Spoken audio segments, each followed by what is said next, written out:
Hey everyone, thank you so much for tuning in and are watching Beside Her. My name is Crystal. And I'm Nelly. And welcome. We're so excited to film today's episode. Today is a good one. Today we're talking about what it means to be doing 50-50 with your couple. In a relationship. With your woman's, yeah. With your significant other, your partner. Yeah. Our podcasts are so short. We literally go surface level with these topics, but it's so good because then it creates more of a conversation. Absolutely. Talking about that too, really quickly, we've gotten so much positive feedback on our first episode back. Mm-hmm. And because we are so kind of like surfacey, I guess, in our episodes, we get a lot of feedback like through DMs. So we appreciate that. I love connecting with you guys and sister does too, through DMs, through YouTube comments. So thank you so much for the feedback. We actually really appreciate it. It's awesome. Period. Yes, but getting into it, we're gonna check in really quickly because, you know, I like to know how my sister's doing. Yeah. How are you, Sister Pop? Okay. Okay.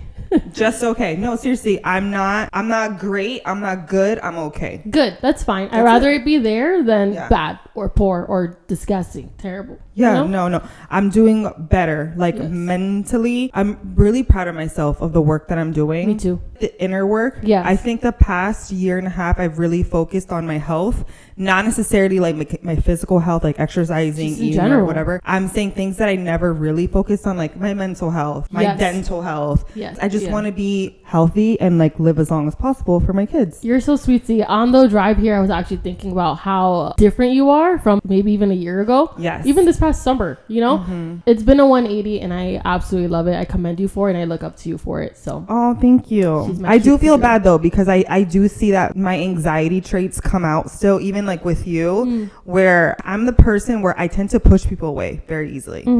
And my sister is so like, how are you? Wants to know about what's going on in my life. And I'm just like, I just want to be left alone. Yeah. And I have to respect it, unfortunately. No, but it's a blessing too to have somebody who is like that. You have multiple people too, sister. Right. No, and I know, but I'm it's easier for me to just be like, yeah, leave me alone. Like, I don't want to talk about it. I'm glad you've realized that because I do. Please stop pushing me away. I know. How are you mentally? Great. How's your mental? I'm doing so much better. Wow. I have been diving in to my faith, and it's not a joke. I literally love it. I know you are. Oh my gosh. Every single night I've been doing like devotionals and reading my Bible, and it's so great. I go to the gym. Sister, did I tell you I started the gym? I go at 5 a.m. I listen to worship music the whole time, and when I tell you that I feel amazing. I bet. In the morning, especially if you do it in the morning. Yes. I've been loving it. Yeah, there's days where I dip low and I like feeling anxious, but then I just pray it away and I feel great. So do you post about it? Yes. You haven't been seeing my daily devotionals. I'm on day 11. You do daily where? On TikTok. I know you're not a TikToker. No. It's not even that. One habit that I have removed from my repertoire in 2025 is mindless scrolling. Absolutely. So I'm sorry that I've missed that, but I'm not like, if I'm gonna post something, I just go to the app to post it, and it's specifically for like this podcast. I just go to post it. I don't go to like scroll and like. Yeah.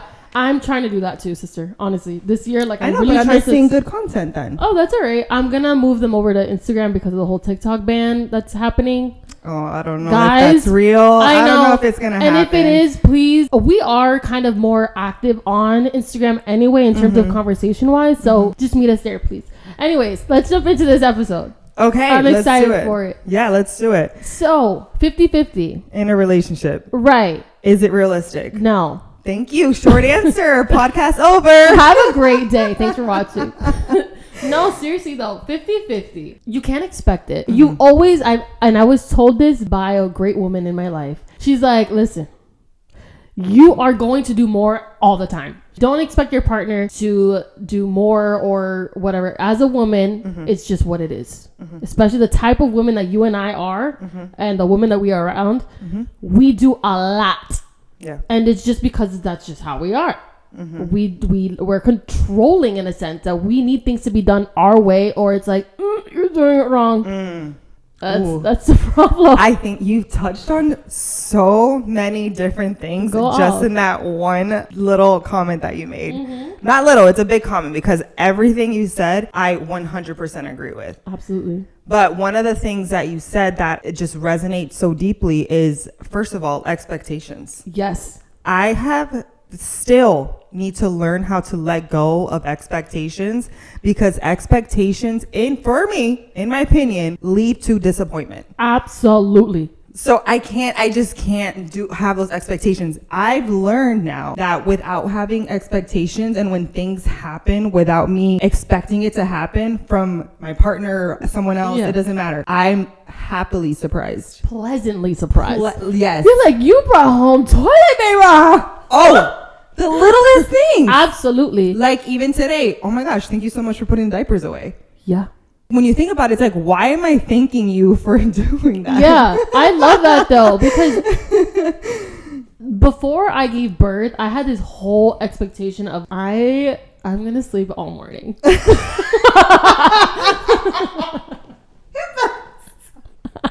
You're delusional.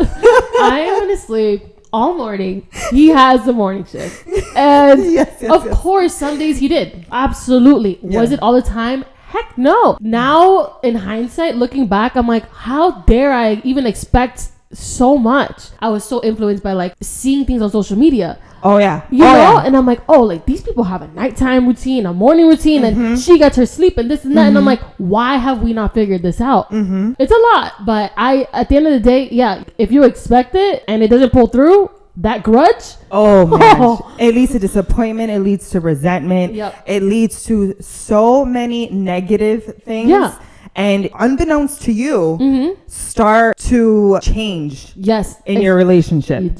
And subconsciously you do that. You have arguments with them in your head. How dare he not think of this when I thought about it first? Like, how can he not? And in hindsight, like, I realized so much. I can't believe I expected this person to think this way or feel this way, and like I never even mentioned it or whatever the case may be. Of course, you want someone who's considerate too. That's on the other end, but you can't expect it fully. Exactly how you want it, and if you do, again, you're exactly what you said, you're going to be disappointed. It's 1,000% relatable. Even in my close friend group, they can all relate to that. We're relating it to our personal intimate relationships, our partners who we have shared kids with, right. But even in my close friend group, my friends who have recently had kids, we mentioned so many times that like it's not that our partner is bad, right, or that we have a bad partner. In my head, I now think, and this is gonna go way off topic, but just really quick, I think now, like, is this going to matter 5 years from now? Right. That's how I pick and choose my battles now, or I try to.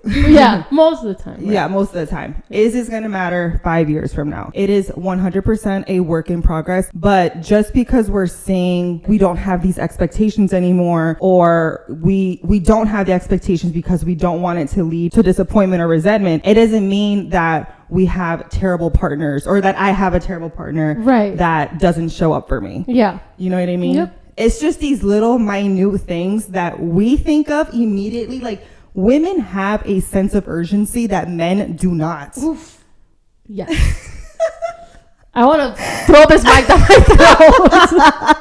throat. We see that the baby is about to, before the baby even begins to be fussy.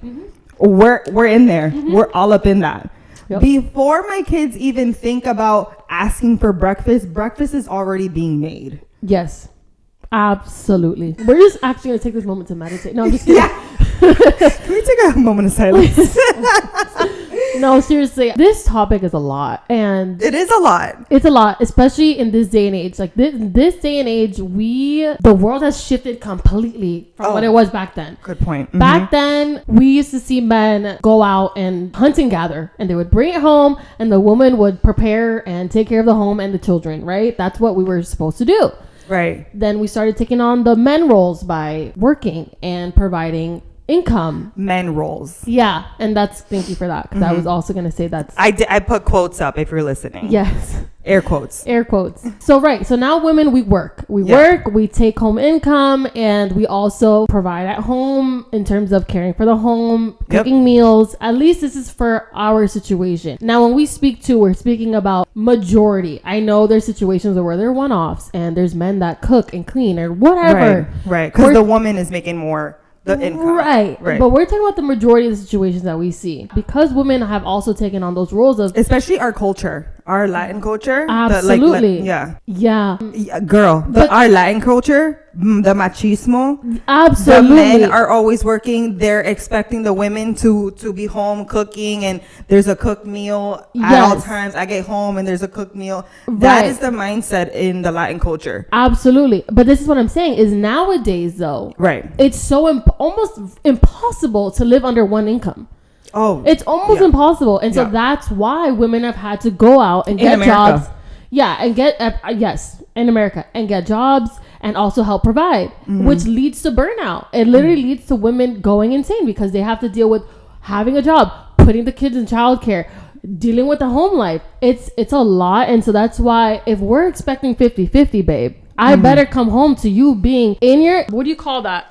When you cook in a chef's... In an apron, booty out, making me pasta and rice on the days that I'm coming home from work and you're home earlier, whatever it is. You better be making me a morisoñando in the morning, my coffee. Like we're doing 50-50, babe. We're doing 50-50. Yeah, but it's unrealistic. 50-50 absolutely is absolutely... That's unrealistic. What I just said is unrealistic. Yeah. For most. Yeah. For most. There's this YouTube couple, and he did like a whole trend. He would make her meals every single day based on her craving. But that's why these things go viral. Thank you. It's because it's not the norm. It's the one-off. It's not the norm. I think personally, social media is fake. You don't see my heart. In a podcast, yes, you can probably dive in a little bit more, and with things like this, yes, we're always like super real in what we say. But again, like we said in the beginning, we are so surface level with these topics that you can get to know us to an extent. And that's how it is with social media. Like, how many times do you see these influencers post, I just don't understand how I get these comments when, like, you guys don't really know who I am. Yeah. That's always... You know what? It's always a thing. So that's why I don't believe everything that I see on social media. Is it cute and fun and nice to see? Yeah. Yes, but do you really think that happens every single day? No. Yeah. They do it for the views. Yeah, and that's why I say, like, I was so caught up on expectations from, like... Because I was like, okay, preparing to deal with being a first-time mom. So I'm like looking things up or whatever. Like, oh, they do this way. And they also don't post their bad days or their arguments or the things that they go through. I genuinely feel that every couple goes through the same issues in different calibers. Oh my gosh. I love that you said that. Because I remember us having a conversation about when she was with her ex.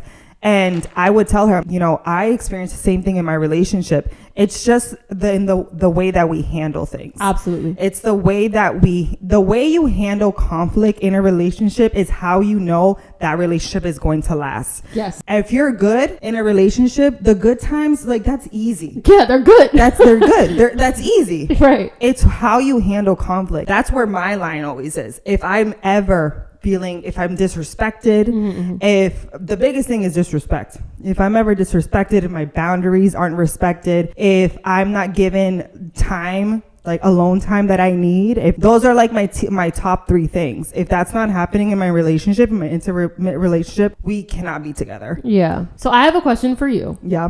Oh God. I love questions. I don't like when she has questions because it's like, it's not part of the plan.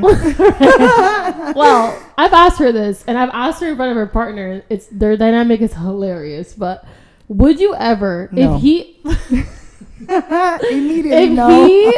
if he ended up finding a new career or maybe even his same job, right? And was like, babe, he came home from work, babe, listen, you don't have to work anymore. I got us for life. Like, this is for real. Like, this is for life. Like, you do not have to work. If you want to work, but you don't have to. You could just take care of the 3 babies now and, like, you're good. What would you do? Immediately your response. Show me the Carfax. No. No, literally, I wouldn't. My first reaction to that is not, oh my gosh, thank you so much. Right. I'm so excited. No, I know. You're realistic and be like, okay, what is it? What's the plan? So what's the plan? Mm-hmm. How first of all, I have needs too. Right. Okay. And second of all, I am the type of person where I cannot just sit still. I have to be working. I'm very independent. I have to pay my own bills. I have to have some kind of income coming in. I have to be creative in how that income comes in, but I cannot depend on somebody else's income. Right. Yeah. That would be my answer. Good. I love that answer. I think that's a great answer. We have a... Please don't agree with me. We do. We are very much in agreement, unfortunately. Oh. No, yeah, I can't be a stay-at-home mom. Like, just fully stay at home, like, no work.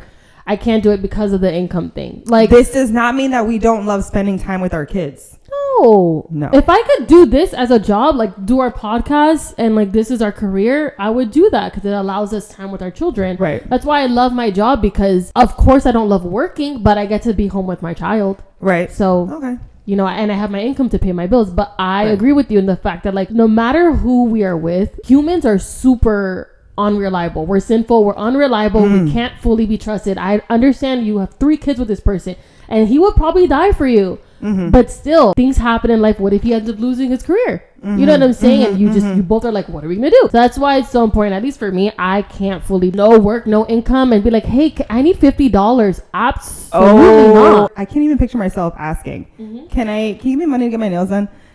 I don't know. Babe. It's just me. And it's just us. And there's women who are okay with that. Like they look for the sugar daddies. They look for the men with all power to you. All respect and power to you. That's literally like, if I commend you for that, because that type of trust and reliability that you have on other humans, asking for help, bang. Cheers to you. That's a great point. I love that you said that. Humans are unreliable. Extremely. I love that statement so much. And I will always go back to something I think about constantly. It's like the only person I have control of is myself. I'm learning that every single day of my life. Yeah. It's so hard. It's so hard. I love this podcast. You're maturing. What I think is realistic in terms of the topic going 50-50 in a relationship is not necessarily that we're going 50-50. And this can be in different aspects. This can be in the financial sector. We're talking about business now. Kids sector.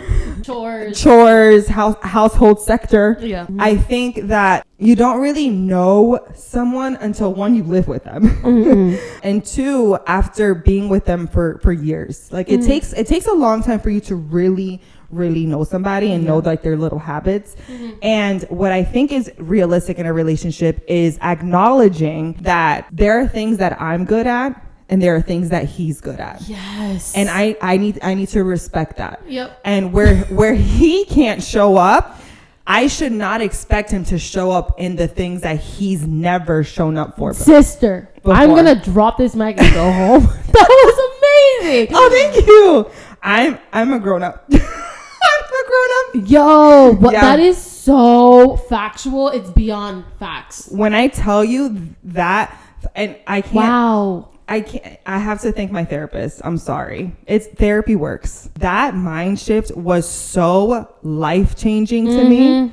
It seems so like minuscule. It seems so obvious. Yeah, like an obvious thing. Yeah, and you're like, what? But it's those obvious things that tend to be overlooked. And that has alleviated so much stress in our relationship. And it alleviated a lot of resentment as well. Yeah. Because now I don't have those expectations. Right. I shouldn't, because he's never done that. And vice versa. And he'll tell me, he's like, I know I'm not good at that, so I'm not going to do it. I'm going to let you do it. He did it today. Yeah. I love him. Yeah, he does. He's like, I know how you are. You like things a certain way. So therefore, I'm not even going to attempt to do that thing. But also on the other coin. Oh gosh.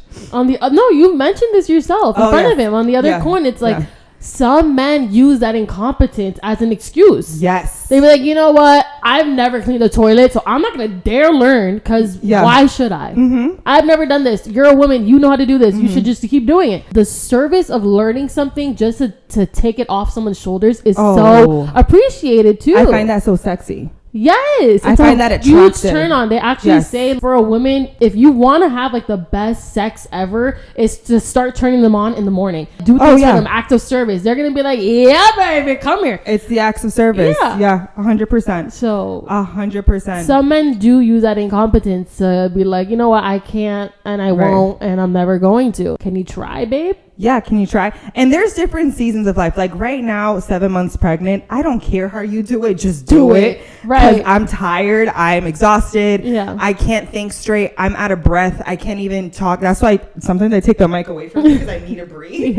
Because I need to breathe and I don't want you to hear me breathing. Like at this point, it's just like, just do it. Yeah. But for the most part, it's how we explain. That part too, the season, especially through postpartum, even the most smallest things that we're so capable of doing, like washing a dish, is almost impossible. Those seasons where that partner should really start showing up. They should really be present and showing up and doing the things and doing that sacrifice, because it's temporary. Exactly. It's extremely temporary. That part of like, there's seasons of when you need to listen, I haven't done this, I need to show up and just do it. It's season. It'll come back and things will be back to normal soon. So exactly, to conclude this topic, I guess, I think both of us understand 50-50 is just not a thing. Please, I can't wait for more people to listen in and disagree with us. There will be, because in their relationship, technically some women do have that 50-50. He solely provides financially. And I want someone to say that so that I can know that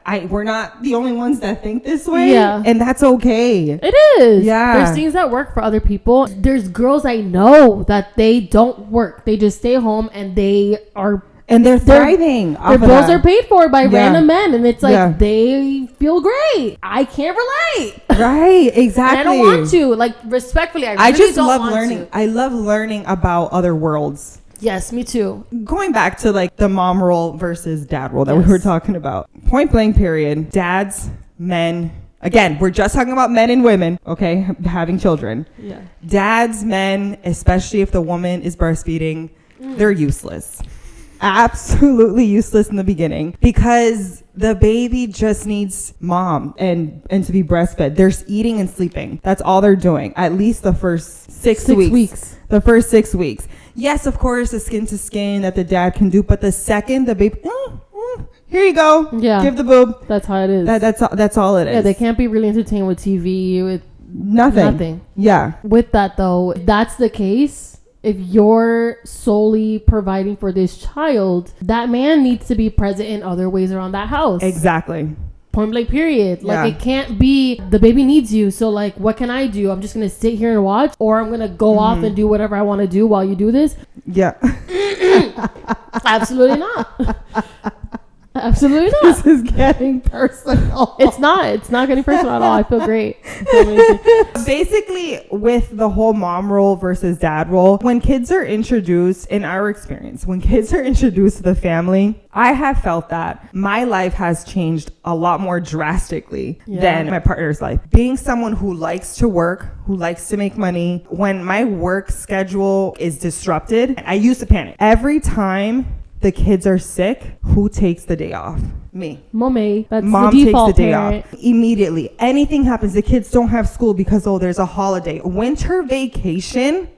And my kids aren't even in school, they're in daycare part-time. But winter vacation, those last 2 weeks of the year, I truly dread. That's crazy. And it's not that I don't like spending time with my kids. I love spending time with my kids, but it's the fact that I'm working. I have to work and I have to also be attentive to my kids. I cannot do 30 things at once. I've acknowledged that. I know that. The thing that gets to me is the fact that all of my sick time is never for me. It's always because I have to take care of my sick kids. Yeah. You know what I don't get though too? I was just talking to one of our supporters about this because of our last podcast. Why? And this is going to be a big question that's not going to be answered because this is a whole different topic. Why is it that we pay other women, mostly like 99.9% of women in childcare programs, daycare, are women? I know what you're gonna say. Why do we pay them money to take care of our kids so that we can go work? Why can't women just be paid by the government to be moms? So once you're a mom, file that you're a mother,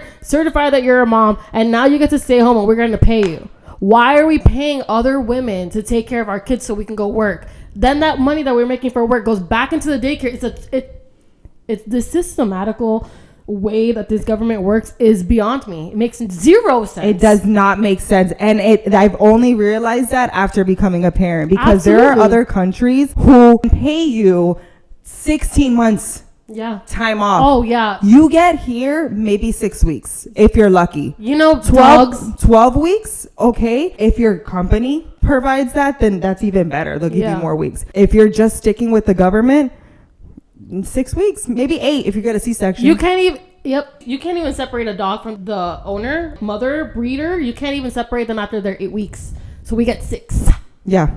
We get 6. Thank you. Love you, government. To think that I would ever give my child for someone else to take care of at 6 weeks old is beyond me. But the fact that there are women that have to do that, I am sad for you. Yeah, my heart breaks. It's heartbreaking. Yeah. This is why I sacrifice so much mentally to make sure to work from home with my child, because I would be worse off if I had her in childcare. I'd rather take the sacrifice myself. And so, yeah, that whole situation or that whole spiel that you just did about like being the default parent, having to take your PTO. Like, I think I'm like, okay, I have my PTO, but I need to remember Giselle might get sick this year. She has this, she has that. And we have to think that way because as good mothers that we are, that's what that's our responsibility. And I wouldn't have it any other way, to be honest.